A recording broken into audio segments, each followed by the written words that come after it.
C'est ces mécanismes qui m'intéressent. Parce que si nous comprenons ces mécanismes, on comprendra que la balkanisation dont on parle aujourd'hui au Congo, qui n'est qu'un mécanisme parmi tant d'autres, mécanisme d'exploitation, qui est un mécanisme d'impuissancisation d'un espace vital, vous comprendrez alors qu'au-delà de la balkanisation, il y a autre chose qui se profile sur le Congo, à savoir la désintégration.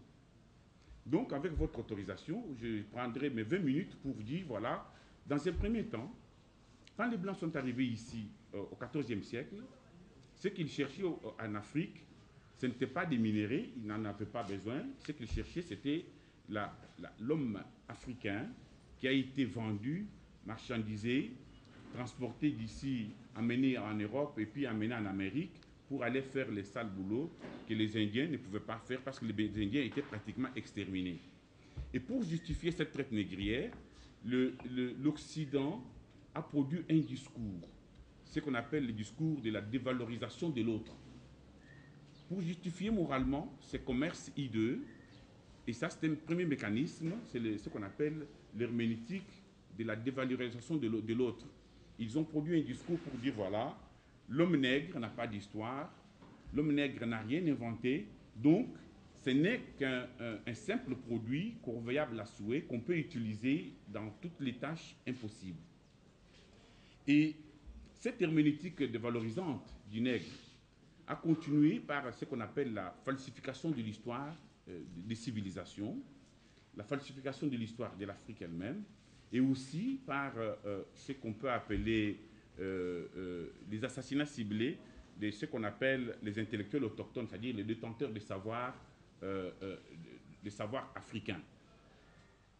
Donc aujourd'hui, dans tous les discours que nous suivons qui sont produits par les grands philosophes occidentaux, Hegel, Gobineau, même les grands écrivains comme Victor Hugo, Molière, tous parlent du nègre de ce temps-là comme du diable, c'est-à-dire de quelqu'un qui a des instincts, n'est-ce pas, qui n'a que des instincts, qui n'a pas d'intelligence, qui n'a que des émotions. Et ce même discours sera repris plus tard par n'est-ce pas, quelques penseurs africains dans la négritude avec Senghor qui disait que l'émotion est nègre, la raison est hélène. C'est-à-dire qu'il y a eu comme une sorte d'intériorisation, n'est-ce pas, des discours négateurs du nègre. Nous l'avons intériorisé, nous l'avons véhiculé, avec pour conséquence la perte de confiance en nous-mêmes, la perte de notre propre fierté et donc l'acceptation de cette exploitation qui sera suivie plus tard par la colonisation, n'est-ce pas? Parce qu'il faut à chaque moment, comme disait tout à l'heure Freddy Moulumba, quand tu as une imitation économique, parce que ce qui nous tue ici, c'est ce qu'on appelle la guerre économique mondiale. Quand tu as une imitation économique en Occident, l'Occident produit un discours, émet un certain nombre de concepts et nous piège.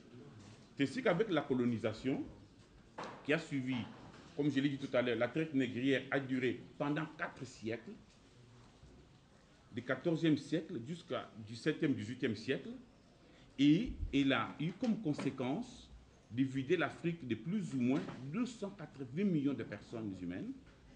Parce que ces chiffres, je les donne, ce n'est pas mes chiffres, ce sont des chiffres donnés par l'UNESCO. Il y a eu en 1978 un colloque en Haïti sur la traite négrière et c'est ce colloque qui a donné ces chiffres.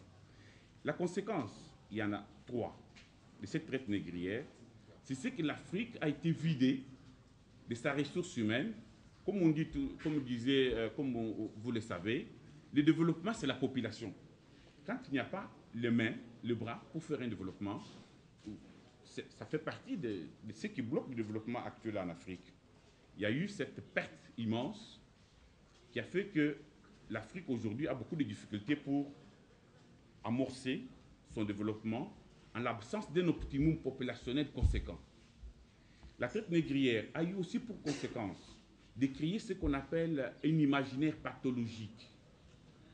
C'est-à-dire aujourd'hui, dans nos cerveaux, là, dans nos têtes ici, nous véhiculons les clichés qui ont été fabriqués par les Blancs, qui disaient du mal de nous, qui ont produit ce qu'on appelle les sciences du sauvage. savez que les sciences comme l'ethnologie, même la biologie,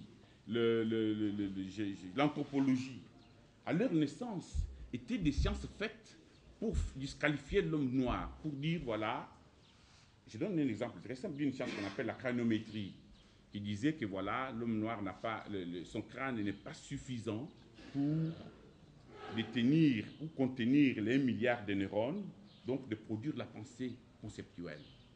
Et toutes ces sciences, quand vous les lisez au début, à leur naissance, elles contiennent ce genre de clichés, et vous-même aujourd'hui, vous les lisez, vous comprenez ce genre de choses, mais vous ne faites pas, nous sommes comme imbibés dedans, inhibés,